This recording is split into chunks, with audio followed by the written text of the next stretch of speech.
একটি ঈগল গাছের ডালে বসে আরাম করছিল। এমন সময় একটি ছোট খরগোশ ঈগলটিকে দেখে জিজ্ঞেস করল, আমিও কি তোমার মতো কিছু না করে এভাবে বসে আরাম করতে পারি? ঈগল উত্তর দিল, অবশ্যই, কেন পারবে না? তারপর খরগোশটি মাটিতে এক জায়গায় বসে আরাম করতে থাকলো। হঠাৎ একটি শিয়াল আসলো আর লাফ দিয়ে খরগোশকে ধরে খেয়ে ফেলল। যদি তুমি আরাম আয়েশে জীবন অতিবাহিত করতে চাও, তবে তোমাকে সবার ওপরে থাকতে হবে।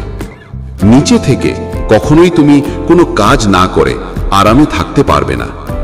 নিচে থাকলে তোমার ওপর অন্য কেউ কর্তৃত্ব করবে। তোমাকে অন্যের জন্য পরিশ্রম করতে হবে। তোমার পরিশ্রমের ফল অন্য কেউ খাবে। তাই আরাম আয়েশে থাকতে চাইলে তোমাকেও ঈগলের মতো অন্যদের ওপরে থাকতে হবে, যাতে তুমি অন্যদের কর্তৃত্ব করতে পারো, যাতে অন্যরা তোমার অধীনে তোমার জন্য কাজ করে। নিচে থেকে আরামে জীবন পার করার স্বপ্ন দেখো না।